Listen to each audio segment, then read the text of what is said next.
pasajes nuevamente. Recibieron lectura del versículo 1 al 4 y vamos a tener ahí lectura para dar inicio y continuación con este estudio. Estamos en la parte 14 de esta carta y hemos estado avanzando poco a poco. Dice la palabra de Dios ahí, Colosenses 3:1: si pues habéis resucitado con Cristo, buscar las cosas de arriba, dice el versículo 2, poner la mira en las cosas de arriba, no en las de la tierra, porque habéis muerto y vuestra vida está escondida con Cristo en Dios. Padre, gracias le damos por esta tarde que nos permite regresar a este lugar que ha sido dedicado para cantarle, alabarle. Gracias por la oportunidad que nos permite reunirnos de una manera libre, Señor, donde podemos no solamente cantarle, Señor, sino también escuchar de su palabra. Y en esta tarde nuevamente rogamos, sea usted el que hable a través de este siervo, rogando, Espíritu Santo, que su palabra sea expuesta de la manera correcta y que mi vida no sea de ninguna manera estorbo, Señor, para la adecuada explicación de la misma. Rogamos, Dios, nos ayude a poder recordar qué es lo que usted ha hecho por nosotros, la obra que usted ha hecho en nuestras vidas, esa vida nueva que usted nos ha entregado, rogando que de igual forma, Espíritu Santo, podamos salir de este lugar recordándole a usted como el Dios soberano, el Dios poderoso, el único camino al Padre, Señor, el único mediador entre Dios y los hombres, rogando que podamos poner en dependencia y completa confianza nuestra vida en sus manos. Bendiga el tiempo, mi Dios, y le damos las gracias por esta ocasión que nos permite seguir de pie y seguir reuniéndonos en este lugar. En el nombre de Cristo Jesús. Amén.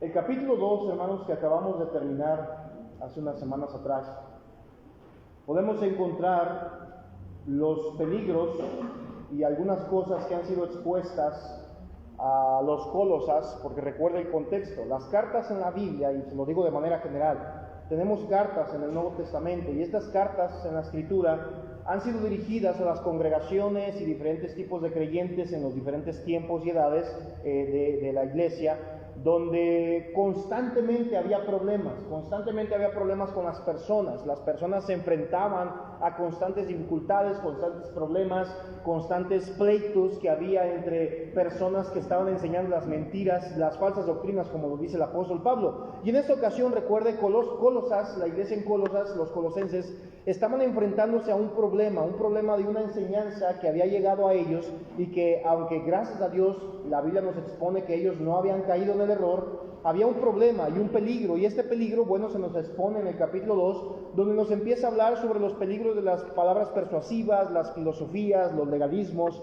los misticismos y el ascetismo. Y bueno, todo este contexto que nos habla del capítulo 2, que nos habla de los problemas y nos reduce en el versículo 23, Pablo comienza a reducir, ¿verdad? Todas estas cosas, dice Pablo, ciertamente tienen buena reputación. ¿Por qué? Porque el que las practica expone su disciplina, su práctica, su diligencia, pero dice Pablo, pero nada de lo que tú hagas, dice él en el versículo 23, nada de esto, ni el misticismo, ni el que te abstengas de cosas o de alimentos, o que hagas cosas por legalismos o filosofías, o que hables muy bien, dice Pablo, nada de esto tiene valor alguno, dice el versículo 23 del capítulo 2, contra los apetitos de la carne. Es decir, no ayudan ni a controlar, ni a vencer, ni a sobrellevar, ni a ganarle a los malos deseos del pecado. Y es aquí donde Pablo toma una dirección muy interesante, porque llega al capítulo 3, y es ahí donde estamos leyendo, dice el versículo 1, si pues habéis resucitado con Cristo, ¿qué dice ahí, hermano? Buscar las cosas de arriba. Y bueno, ahora la Escritura nos muestra directamente la razón de cómo es que llegamos a tener la plenitud en Cristo. Recuerde, todo el contexto nos está hablando de lo que las personas en ese tiempo pensaban, y bueno, en la actualidad no estamos muy lejos de esto, ¿verdad? En la actualidad, lamentablemente, existen muchos grupos religiosos, existe mucha gente que usa manipuladamente la Escritura para atraer a la gente y abusar de la fe de ellos. Pablo mismo lo decía a Timoteo, ¿verdad? Del abuso que se llevaba por estos falsos maestros que abusaban de la piedad. Es decir, de aquellas personas que con honestidad querían acercarse a conocer de Dios y abusaban. Y entonces Pablo aquí en el contexto dice, mira, todo esto, las cosas que tú hagas o no hagas, tus obras, tus sacrificios, tus ascetismos, tus filosofías, nada de eso te puede dar una plenitud. nada de ello. Todo eso lo vas a hacer y al final de cuentas vas a sentir un vacío. Todo eso lo vas a llegar a completar y al final de cuentas no vas a tener una plenitud, no vas a tener la plenitud completa a menos que estés en Cristo. Y es ahí donde Pablo se dirige al versículo 1 y dice, mira, si tú has resucitado con Cristo, ¿y por qué dice resucitado? Si todavía sigue vivo, nadie se ha muerto aquí, ¿verdad?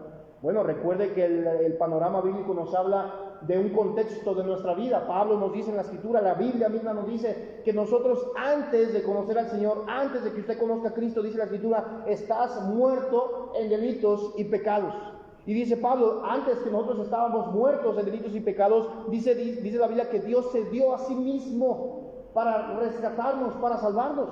Y es aquí donde encontramos el versículo 20, miren lo que dice el versículo 20, pues si habéis muerto con Cristo, es decir, de esa vida pasada, y hace una pregunta ahí, ¿verdad? ¿Por qué, como si vivieras en el mundo, os sometéis a preceptos? ¿Por qué sigues sometiéndote a las cosas del mundo? ¿Por qué te sigues sometiendo a las ideologías de los hombres? ¿Por qué te sigues sometiendo a filosofías, legalismos, misticismos, palabras persuasivas? ¿Por qué te sigues absteniendo de cosas pensando que porque eso que no haces o sí haces vas a llegar a Dios? ¿Por qué lo haces si la vida la tienes en Cristo? Y es ahí donde en contexto al versículo 20 dice Pablo en el versículo 1, si pues habéis resucitado con Cristo, busca las cosas de arriba. Los Colosas, hermano, y veámoslo en ese contexto, estas personas a las que estaba dirigida esta escritura, estaban enfrentando un peligro muy grande de perder la vista en las cosas correctas. Recuerde que aquí es donde todas las cartas en el Nuevo Testamento, la carta de Efesios, la carta a los Corintios, la carta a Tito cuando estaba en Creta, la carta a los Colosenses, la carta a los Hebreos, la carta de Pedro hacia los creyentes que estaban esparcidos, la carta a los romanos que estaban los judíos esparcidos, todas las cartas dirigidas a los cristianos tenían una connotación, hermano, y la connotación es no pierdas de vista la meta. No pierdas de vista la meta. ¿Quién es la meta? Cristo. Y ahí es donde estaba el problema radical de todo, porque los Colosas, los Efesios, los de Corinto, los de Creta, los de Tiatira, todas estas congregaciones, todos estos creyentes que se encontraban en todas estas localidades, en diferentes lugares, todos ellos corrían un riesgo. ¿Cuál era el riesgo? El riesgo de perder de vista la meta. Para ellos, hermano, en el caso de los Colosas, por ejemplo, comenzaron a poner su vista en otras cosas. Comenzaron a poner su vista en las prácticas legalistas, ¿verdad? Pensando que por hacer o no hacer ciertas cosas podían obtener la gracia de Dios. Ponían su vista en el misticismo. Hoy en día no estamos lejos de ello. Hay mucha gente que pone su vista en el misticismo, en la adoración a los ángeles, en la adoración a un montón de otras cosas adicionales a Dios, donde dice la Biblia que la adoración debe ser exclusiva para Dios, ¿verdad? Mucha gente empezó a poner su vista en los ascetismos. ¿Qué es el ascetismo? Aquellas personas que se abstenían de ciertas cosas, de no comer, de sí comer, de no ir, de sí ir, y empezaban a hacer, dice Pablo ahí, esas cosas, no manejes, ni gustes, ni toques, dice, son en conformidad a mandamientos y doctrinas de hombres. Estos eran los peligros. Y estas costumbres, hermano, esta pérdida de la meta, por decirlo así, cuando perdían ese enfoque correcto, los Colosas corrían el peligro, hermano, de llegar a practicar un montón de ritualismos, costumbres y un montón de limitaciones personales que al final de cuentas promovían, hermano, ellos mismos y decían que por medio de esas prácticas podían tener una plenitud con Dios. No es así.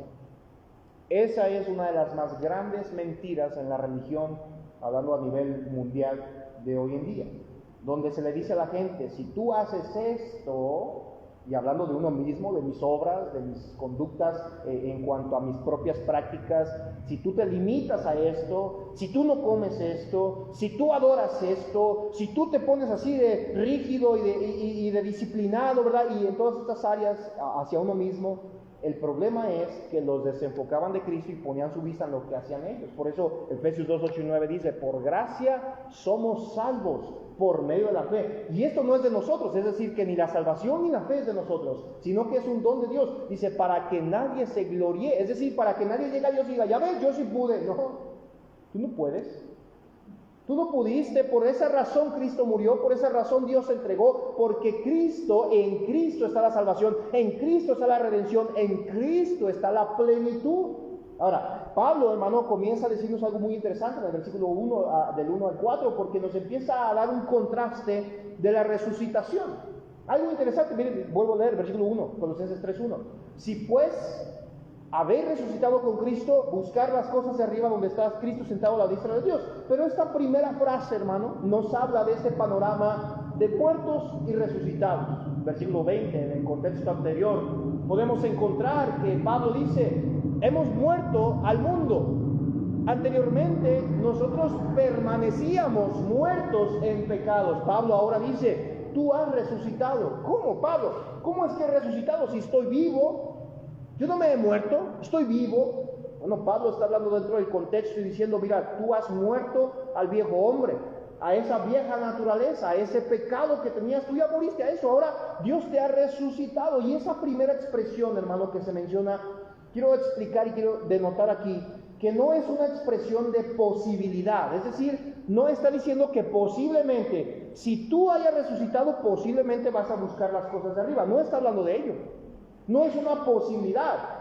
No está diciendo Pablo, si resucitaste, puede que busques las cosas de arriba. No. Él está haciendo una expresión de certeza, está haciendo una expresión de convicción, de una evidencia segura, diciendo, si tú resucitaste, hay un resultado. Si tú resucitaste, hay una consecuencia. Y esa consecuencia es que como ahora resucitaste a una vida nueva, es decir, la vida en Cristo, por consecuencia, por resultado, tú vas a estar buscando las cosas de Dios. Muchos preguntan, ¿cuál es una evidencia de salvación, pastor? Pues esta. El interés en las cosas de Dios. Cristo mismo decía, ¿verdad? Que los deseos de vuestro Padre queréis hacer. Y empezaba a hablar en los evangelios del panorama, ¿verdad? Los hijos del diablo y los hijos de Dios. ¿Qué hacen los hijos del diablo? Pues buscan hacer los deseos del diablo. ¿Por qué? Porque su padre es el que obedecen, están bajo su sujeción. Pero en el caso de los hijos de Dios, dice, bueno, tú estarás buscando hacer los deseos de Dios. Ahora, yo le pregunto a usted en esta tarde, hermano, hermana, ¿usted busca hacer los deseos de Dios? ¿O cuáles deseos busca hacer? ¿Los de su propia carne? ¿Qué deseos busca hacer? ¿Busca glorificar a Dios o busca glorificarse a sí mismo? ¿Busca honrar a Dios o busca honrarse a sí mismo? ¿Busca amar a Dios de la manera en que Dios quiere ser amado o busca amarse a sí mismo para ser glorificado? Dice Pablo, si tú has resucitado, hay una consecuencia. Vas a buscar las cosas de Dios. Y mire, aquí es donde surge un problema grandísimo, hermano. Porque usted y yo debemos entender y debemos comprender que cuando estamos en Cristo, nuestra visión, nuestra perspectiva debe de cambiar. Sí, hermano, mire, y ahorita lo vamos a ver más adelante, la Biblia no está en contra de sus responsabilidades. Usted tiene que trabajar, yo tengo que trabajar, tenemos trabajo secular, tenemos responsabilidades terrenales, en el hogar, en el trabajo, con la familia, con los hijos, con el esposo, con la esposa, con la familia, tenemos responsabilidades terrenales. Pablo y Cristo y la Biblia en general, Dios mismo, no nos está diciendo que nos desafanemos de esas responsabilidades. Cristo está diciendo, la Biblia nos está diciendo que no tengamos mayor interés en las cosas terrenales que en las eternas. Porque las cosas terrenales, por ende y por obvias razones, no son eternas. Y perderíamos el tiempo en algo que se va a terminar muy rápido, donde yo le invertí toda mi vida a ello, cuando lo que es eterno no le di caso. Pablo está diciendo, mira, esta es una expresión, hermano, reitero, que Pablo compara en el versículo 20, donde dice, si tú habéis muerto con Cristo a esa vieja vida, ¿verdad? Exponiendo el panorama completo de la muerte y la resurrección espiritual. Mire lo que dice Romanos 6:4, que es donde encontramos esta evidencia, este panorama completo. Romanos capítulo 6, versículo 4, vaya ahí conmigo. Romanos 6:4, dice la Biblia, porque somos sepultados juntamente con Él, ¿con quién? Con Cristo, para muerte por el bautismo. Ahí está la primera etapa. Recuerde, hermano, que el bautismo es un simbolismo. ¿Qué simboliza? La identificación con Cristo en base a ¿qué? A su muerte, sepultura y resurrección. Entonces, el bautismo del que nos habla la Biblia, nos habla que Dios nos ha bautizado, es decir, nos ha identificado con Él mismo en su muerte. ¿Muriendo a qué? A lo terrenal, a las pasiones, a los pecados, a las concupiscencias. Dice, siendo sepultados, es decir, que tomando todo eso, poniéndolo en la tumba para ser resucitados a algo diferente. Vuelvo a leer el versículo 4. Porque somos sepultados juntamente con Él para muerte por el bautismo, a fin de que como Cristo resucitó a los muertos por la gloria del Padre, así también nosotros andemos, ¿qué? ¿Andemos en qué? ¿Qué es nuevo? ¿Qué es nuevo? No dice andemos en vida reformada, ¿verdad que no dice eso? No dice andemos en vida restaurada. Dice vida nueva. Hay una diferencia entre lo viejo y lo nuevo. ¿Cuál es la diferencia? Que son cosas distintas. Porque cuando yo agarro algo viejo y lo restauro, aunque yo diga, está nuevo, no, está restaurado. Yo no le puedo llamar nuevo a lo restaurado. ¿Por qué? Porque solamente fue restaurado. Yo no le puedo llamar nuevo a lo reformado, porque solamente se reformó. No se hizo de la nada. En este caso, la Biblia nos enseña que este término en que Dios nos da vida nueva, o cuando la Biblia también Cristo nos dice que Él nos da vida en abundancia, este término de vida, de nueva vida, hace referencia a que es algo creado nuevo, de la nada, no de lo que yo tengo. ¿Por qué cree, hermano, que la Biblia nos enseña que la salvación usted y yo no la podemos obtener por nuestras obras? Porque nosotros no podemos obtener esa vida nueva, porque no podemos crear esa vida nueva, porque todo lo que hay en nosotros es viejo. Por eso la Biblia nos refiere como el viejo hombre, es decir, la carnalidad, los deseos, las pasiones, los pecados, todos esos malos pensamientos. Y dice la Biblia ahí, cuando hace el simbolismo, Cristo resucitó a los muertos por la gloria del Padre, así también nosotros, para que nosotros, dice, andemos en vida nueva. Es decir, en algo diferente. Algo distinto, algo que denota distinción, algo que huele diferente, que sabe diferente, que es diferente, que se siente diferente.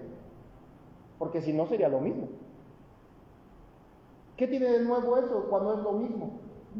Pues es lo mismo. Pues nada más lo lavaron, pero pues es lo mismo. ¿Verdad que hay una sensación diferente cuando hay algo nuevo? Hablando en términos muy seculares. ¿Verdad que no es lo mismo, hermano, hermana, cuando usted compra ropa nueva a que lave la ropa que ya tiene? ¿Verdad que no? Esa sensación de decir, esto está nuevo. Los zapatos, ¿verdad, muchachos? La diferencia de sensación de que, aquí están mis tenis favoritos, pero cuando usted se compra unos nuevos, o cuando le dan unos nuevos, la sensación es diferente. Hermano, cuando la Biblia nos enseña que usted y yo hemos muerto y hemos sido resucitados, la Biblia nos aclara que esta resurrección ha sido por causa de Cristo para que nosotros andemos de una manera diferente. Es decir, que no tiene razón y no tiene caso la idea que dice que usted está en Cristo pero sigue igual. Y dice, ¿cuál? Pues yo lo veo igual. No hay nada nuevo en esa persona, no hay nada nuevo en ese individuo que dice que ha cambiado o que dice que está en Cristo pero sigue igual. Sigue con sus malos deseos, con sus malos pensamientos, con sus malas concupiscencias. Sigue actuando de la misma manera. Entonces podemos decir, ¿ha cambiado? No, no ha cambiado. Sigue igual.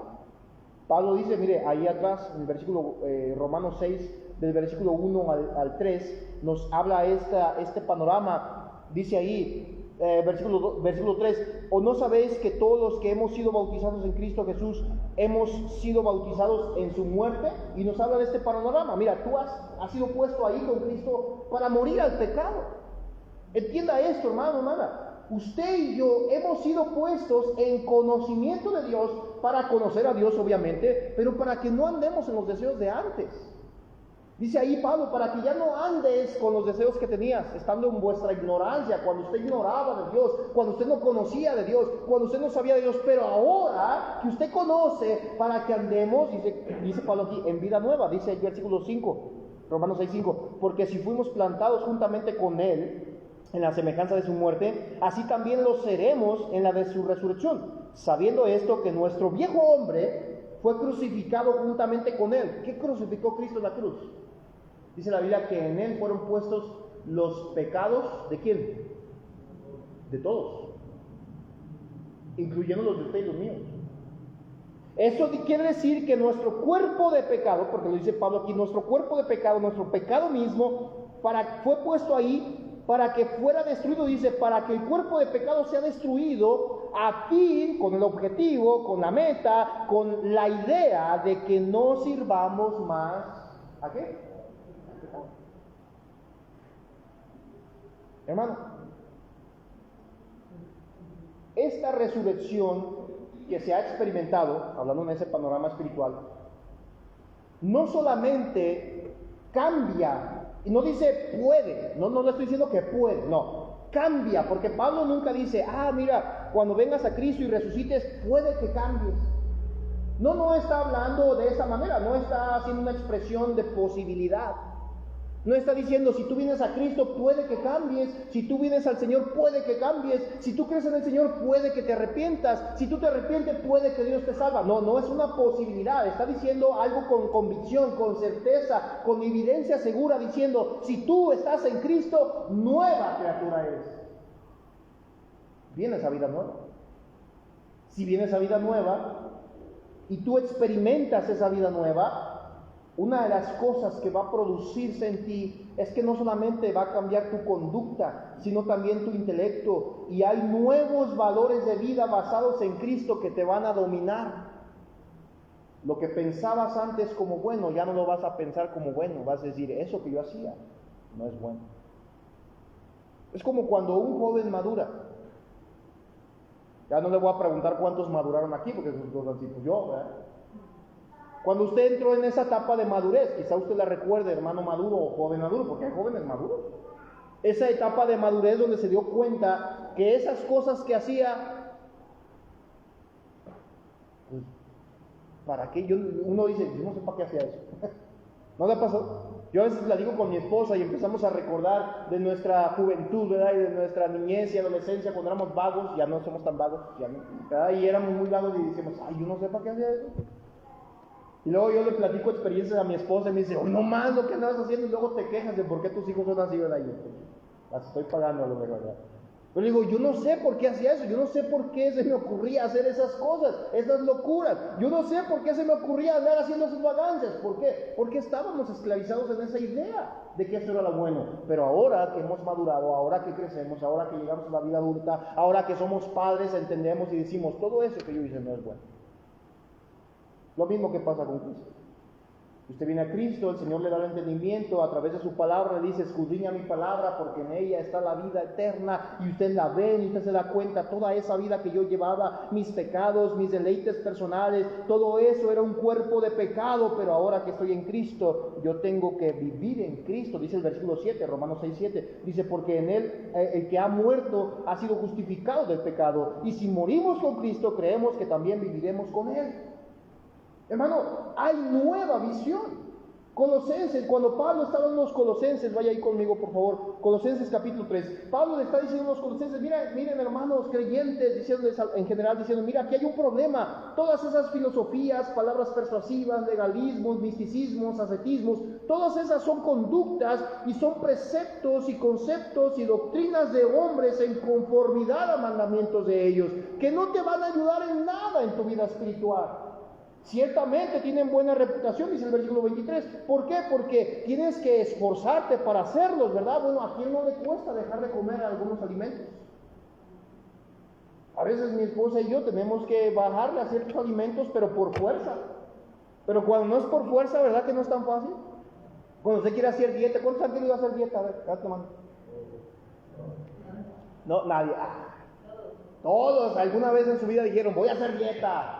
Y le duró como 2 semanas, cuando mucho, ¿verdad? Y exagero, 2 semanas. Porque es difícil. Es difícil dejar eso que tanto le gusta, ¿verdad? Es difícil dejar esos alimentos que tanto hacen daño. Es difícil dejar el azúcar. Es difícil dejar el pan. Ay, el pan. El pan, muy bueno que está. Es difícil.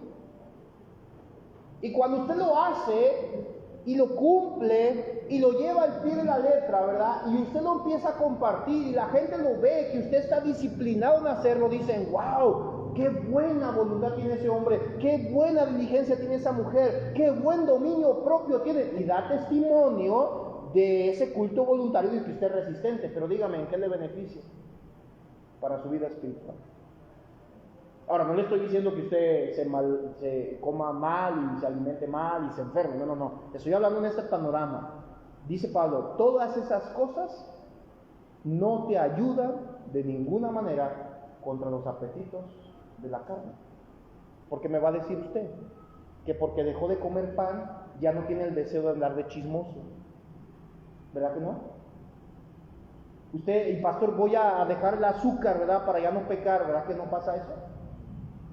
Pastor, fíjese que voy a empezar a adorar a los ángeles para dejar de pecar, ¿verdad que no pasa eso?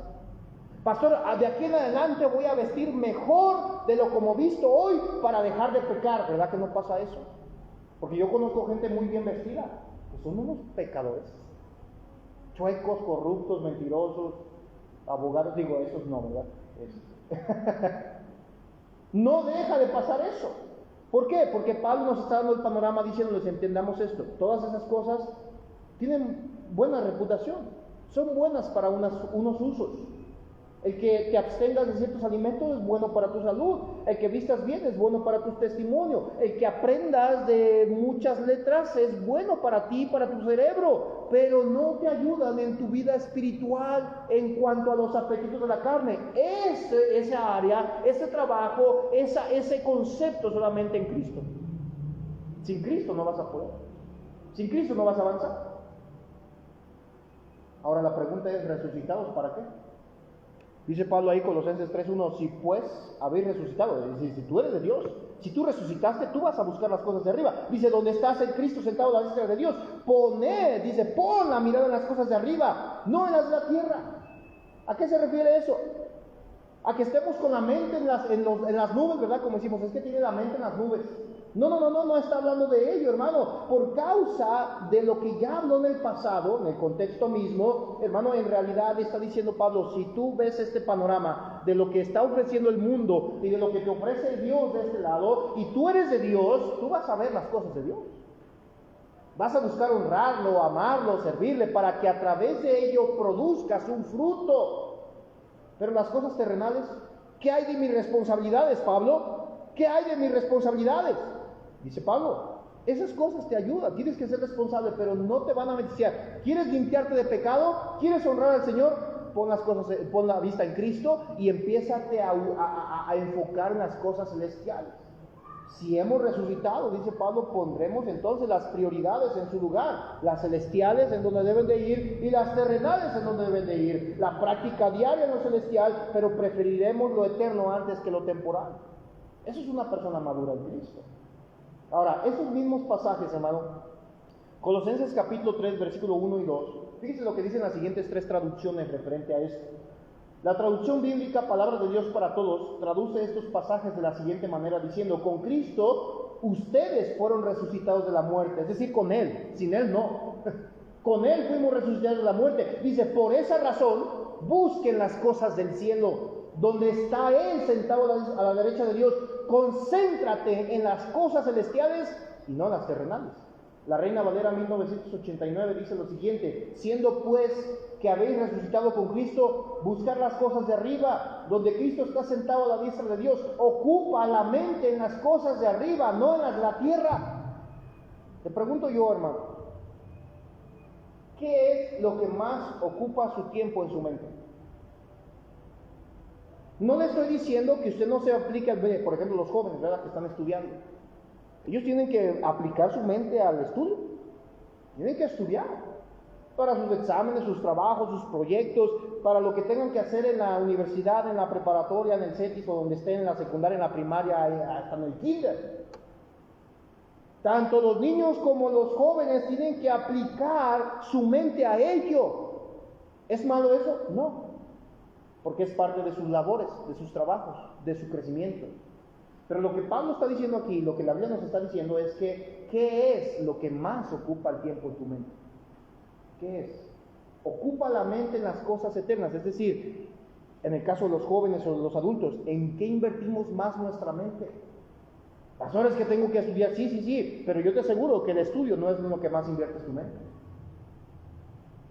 Los adultos diremos, pastor, pero es que yo tengo que trabajar, tengo que poner mi mente en el trabajo, sí, pero yo te aseguro que tu mente en tu trabajo no es lo que más inviertes ahí.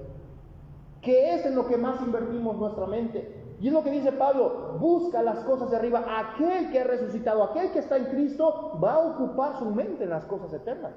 Nueva traducción viviente dice ahí, la traducción en estos pasajes, ya que han sido resucitados a una vida nueva con Cristo, pongan la mirada en las verdades del cielo, donde Cristo está sentado en el lugar de honor, a la derecha de Dios. Piensen en las cosas del cielo, no en las de la tierra.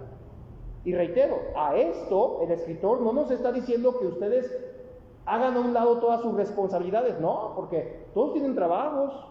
Hermana, a lo mejor usted, mujer, tiene que trabajar secularmente, usted tiene que aplicarse a ello si quiere que su trabajo funcione, al igual que el hombre, al igual que los jóvenes. Quieren que ustedes salir con buenas calificaciones y con buen conocimiento de la escuela, tienen que aplicarse a ello. Si no se aplican a ello, pues no esperen buenas calificaciones, no esperen pasar con un buen promedio si ustedes son flojos en estudiar, al igual que nosotros. No esperemos tener un buen resultado en nuestro trabajo si somos flojos en nuestro trabajo. Dice Pablo, piensa en las cosas de la tierra. No está diciendo que nos desafanemos de nuestras responsabilidades, está diciendo, aplica la prioridad en las cosas eternas. El estudio, el trabajo, las responsabilidades seculares podemos sacarle beneficio a enfocarlas celestialmente. ¿Cómo? Cuando honramos a Dios a través de nuestros hijos. Busca las cosas de arriba.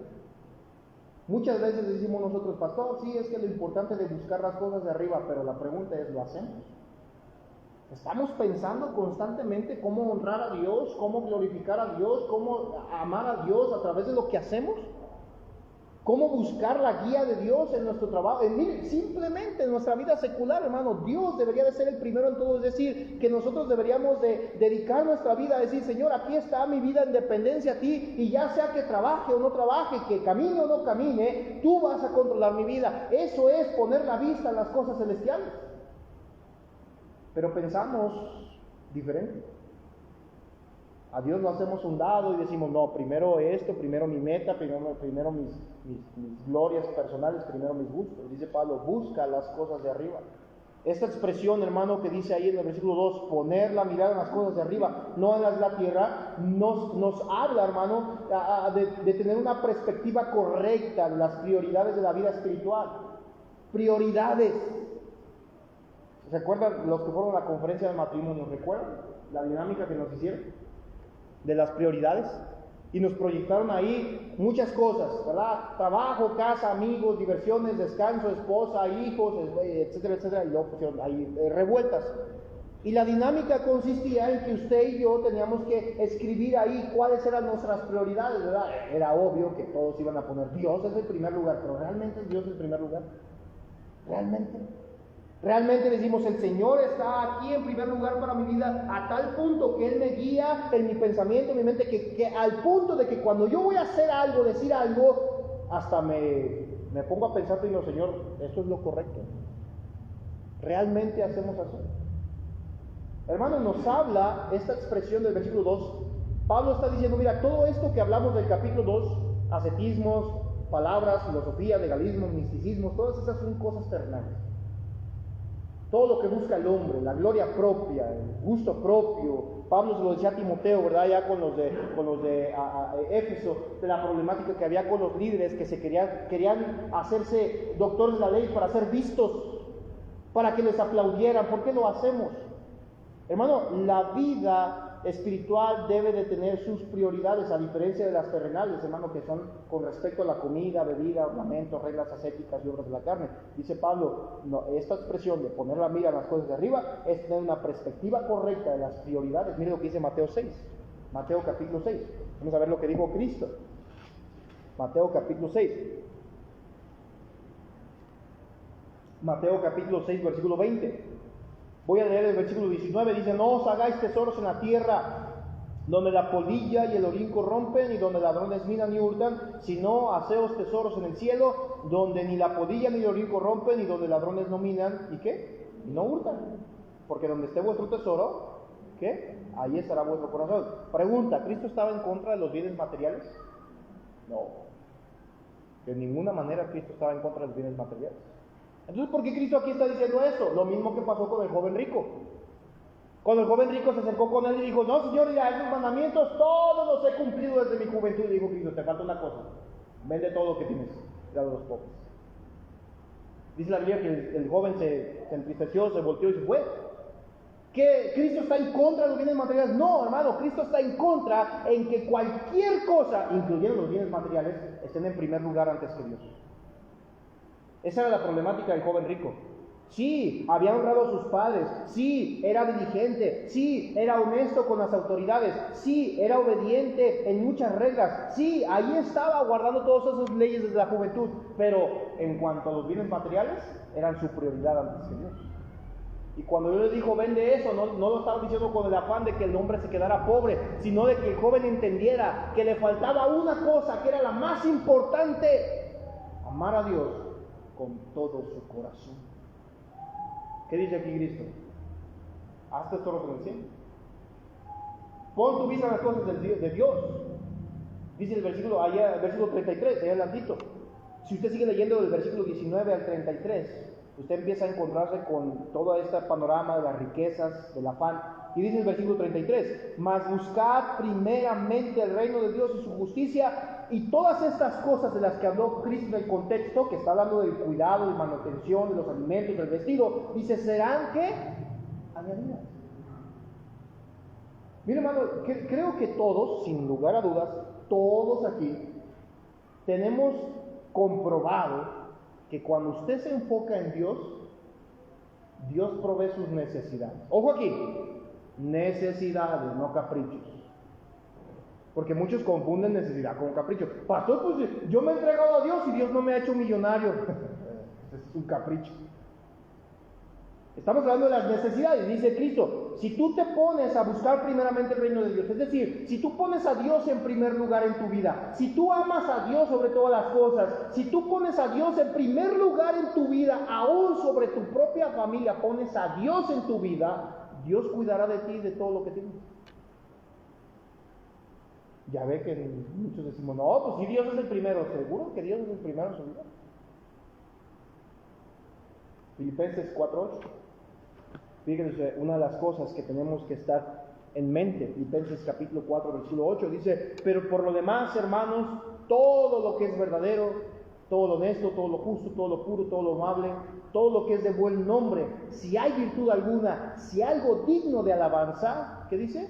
En esto pensar. Hebreos 12:2 nos dice, puestos los ojos en Jesús, el autor y consumador de la fe. ¿Se da cuenta, hermano, que la Biblia en general nos hace un enfoque completo diciéndonos, ¿dónde debe de estar tu prioridad? ¿En la tierra? No, y nos hace la comparación de las cosas terrenales, comida, bebida, logros, aplausos, bienes materiales, y luego nos hace la comparativa del área espiritual. Amar a Dios sobre todas las cosas, todo lo que es justo, verdadero, honesto, puro, amable, de buen nombre, de virtud, digno de alabanza, todo eso. Jesucristo mismo debe de ser la prioridad. Dice, pon tus ojos en Cristo. Toda esa comparación nos hace ver que lo terrenal es temporal, pero lo espiritual es eterno.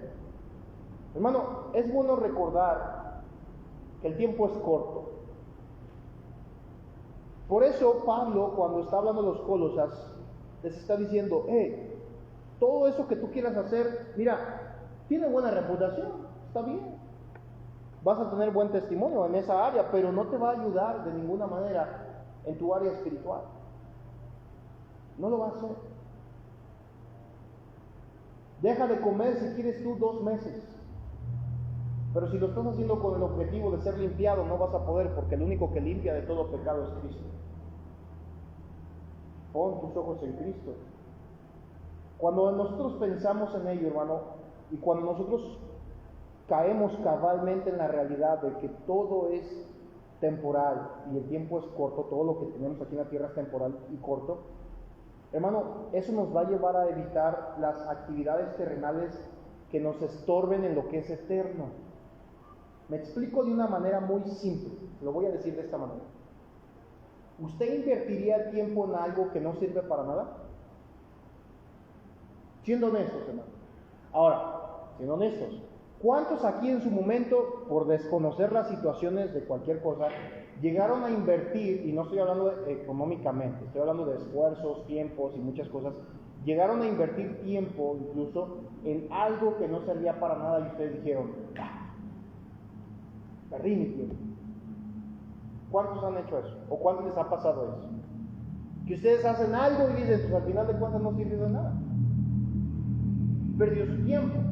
Cayó en la razón después de entender que todo ese esfuerzo que invirtió, dinero, esfuerzo, vida, aliento, lo que usted quiera, fue pérdida de tiempo porque eso no sirvió para nada.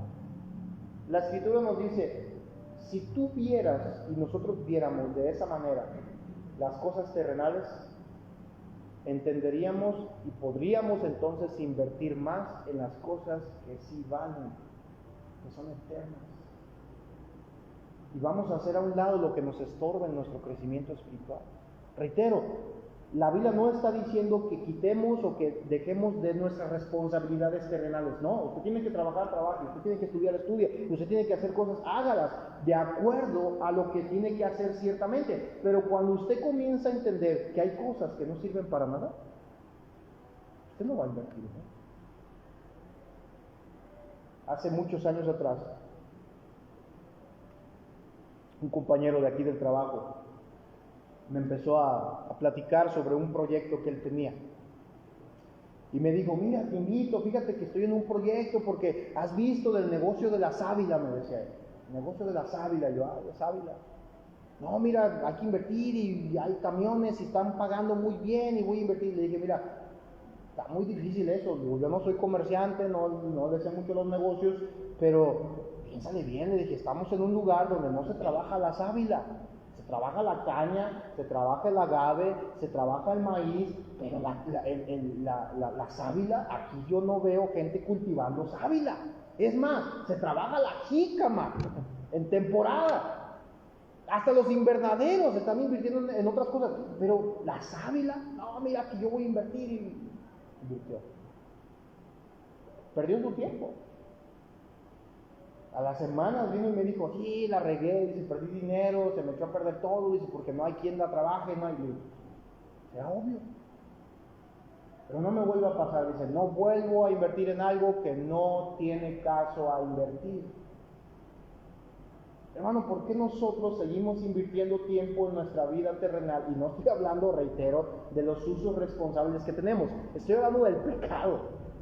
¿Por qué seguimos invirtiendo tiempo en el pecado y en las cosas que no son eternas? Y las cosas que son eternas no las hacemos caso. Dice Colosenses 3:3, dice ahí, pon la mirada en las cosas de arriba, busca las cosas de arriba. ¿Por qué? Versículo 3, porque has muerto y vuestra vida está escondida en Cristo. Esa palabra escondida, hermano, en el griego original significa segura. ¿Por qué no poner nuestra vida en las cosas terrenales? Porque en las cosas terrenales no hay seguridad. Dígame, hermano, ¿eso que usted está haciendo le va a dar la eternidad?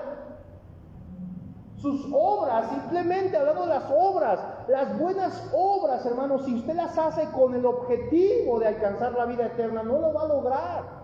Si hemos de hacer buenas obras, la Biblia nos dice por qué debemos de hacer buenas obras, que es en agradecimiento a Dios, no para obtener algo de Dios.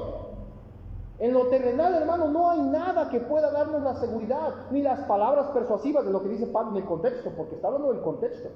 Palabras persuasivas, filosofías, legalismos, misticismos, ascetismos, jamás podrán traer la seguridad eterna, pero en Cristo nuestra vida está segura. Por eso debe de estar usted todo el tiempo, todos los días desde que se levanta, Señor, gracias. Algo que le estamos inculcando a nuestros hijos hoy en día, cada vez que se levantan, digo, dale gracias a Dios por la vida que tienes. Pero vamos a orar en el desayuno, todavía no desayunamos. Digo, no, cuando oramos en el desayuno y en la comida y en la cena es para darle gracias a Dios por los alimentos. Pero ahorita te acabas de despertar, dale gracias a Dios porque acabas de despertar, que tu vida dependa de Dios. Todo el tiempo, hermano, nada lo que nosotros podamos hacer, nada nos asegura la eternidad. Hermano, aunque usted haga ejercicio, mire, no le estoy, reitero, para que no me malentienda, no le estoy diciendo que no cuidemos nuestras vidas terrenales. Debemos cuidar nuestros cuerpos. Pero aún si usted se vuelve deportista y se vuelve de las personas más saludables físicamente en toda la tierra, hermano, aún eso no le da la vida eterna. Porque la vida no está en eso, la vida está en Cristo. La vida está en el Señor. Él fue, hermano, el que nos dio la vida eterna, no nuestras obras, no nuestros actos, dice Pablo ahí, porque habéis muerto y vuestra vida está escondida con Cristo. Cuando Cristo, que es vuestra vida, Cristo es vuestra vida, si usted se fija la comparación, cuando Cristo es vuestra vida, Cristo es nuestra vida, Cristo debe de ser su vida. Pablo mismo decía, para mí el vivir es en Cristo, el morir es ganancia.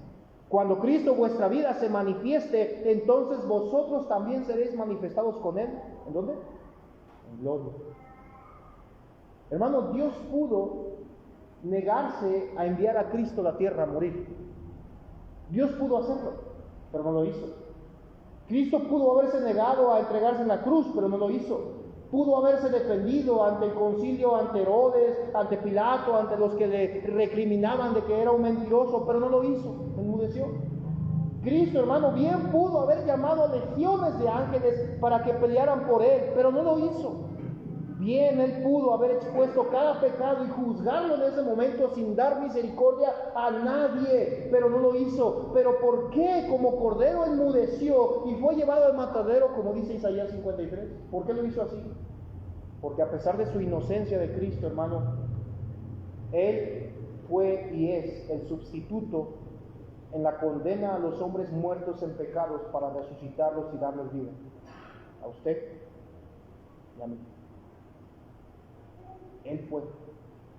El justo murió por los injustos para llevarlos a Dios. Colosenses 2:4 dice, si pues habéis, dice, resucitado con Cristo, si tú has resucitado con el Señor, si tu vida está en las manos de Dios, si no has puesto tu vida en las manos de Dios, ponlas en las manos de Dios. Dile, Señor, perdóname mis pecados. Me doy cuenta que he vivido en mis placeres, en mis gustos, en mis pecados, en mis concupiscencias. Te he deshonrado. Perdóname, me arrepiento. Pon tu vida en Cristo. Y dice Pablo, si tú la has puesto en Cristo, has resucitado, entonces vas a buscar las cosas de arriba. Porque de lo contrario, buscarás hacer el deseo de tu Padre. Dice versículo 2, pon a mirar las cosas de arriba. Versículo 3, porque habéis muerto con Cristo. Versículo 4, cuando Cristo vuestra vida se manifieste, entonces vosotros también seréis manifestados con Él. Pablo, hermano, está hablando en el contexto completo, diciendo, hay una problemática. La problemática de la falsa enseñanza de los Colosas era que a ellos les estaba diciendo que todas estas cosas, las palabras persuasivas, filosofía, legalismo, misticismo, ascetismos, los podían llevar a un nivel más alto espiritual o a una posición especial. Y dice Pablo, no, nada de eso te ayuda. El único que te cambia, el único que te transforma, el único que te limpia del pecado, el único que te estabiliza, el único en el que encuentras plenitud es en Cristo, no en nadie más. Del versículo 5 en adelante, que estaremos estudiando después, Pablo nos da una comparativa de lo que hay en la vida antigua y la vida nueva, de lo que debemos ahora hacer en la vida nueva. Cosas que no nos benefician para la salvación. ¿Por qué? Porque ya está la salvación. La salvación es Cristo. No es algo, no es un objeto, es Cristo, es alguien. Y para que usted lo obtenga, solo basta con que usted se arrepiente y crea en Él. Y si ya lo hizo, dice Pablo, entonces pon tu mirada en las cosas. Oremos. Padre, gracias por el tiempo que nos da de su palabra, gracias por la oportunidad que nos da de poder seguir aprendiendo de ella. Espíritu Santo, obra en la vida de cada oyente. En esta tarde, Señor, ayúdenos a ponernos a cuenta si es necesario. Ahí desde su lugar, hermano, hermana, dígale al Señor, Señor, yo no he puesto mi vida en completa plenitud en usted. No ha sido usted mi prioridad, no ha sido usted mi meta. He tenido otras prioridades. Y dígale al Señor ahí, perdónanos. Perdónenos, Señor, porque seguramente muchos de nosotros no hemos entendido que la plenitud está en usted. Si alguien aquí, Señor, de los que escucha aún no le conoce y desea y anhela esa plenitud, Señor, Espíritu Santo, rogamos, redarguya su corazón y hágale entender que necesitamos honrarle a usted. Porque hemos pasado la vida entera pecando contra usted, deshonrándole. Y ese pecado amerita el juicio divino. ese juicio justo sobre nosotros, pero usted, con aquel gran amor con que nos amó, siendo aún pecadores, envió a Cristo a morir por nosotros para darnos vida, una vida nueva. Gracias, Dios, porque ahora usted nos permite conocerle, nos permite tener esa vida. Perdónenos si hemos mal utilizado ese regalo tan preciado. Te pedimos, Señor, por nuestros jóvenes, los adolescentes, los niños de esta congregación, los hermanos de la congregación, que cada uno de ellos y nosotros podamos entender que nuestras vidas diarias, en nuestros trabajos, estudios, actividades, puedan ser utilizadas para su gloria y su honra, en completa dependencia de usted. Pero sobre todo, Señor, ayúdenos a poner la mirada en las cosas de arriba. Gracias por el tiempo, mi Dios. Gracias por la oportunidad que nos da. Gracias por su misericordia y su amor para todo aquel que cree en usted, para que sea salvo. Bendiga el tiempo, mi Dios, le pedimos, nos ayude a seguir honrando y a seguir cantando su nombre y dándole gloria a usted que la merece. En el nombre de Cristo Jesús. Amén. Vamos a terminar, hermanos, un momento más. Gracias por estar aquí.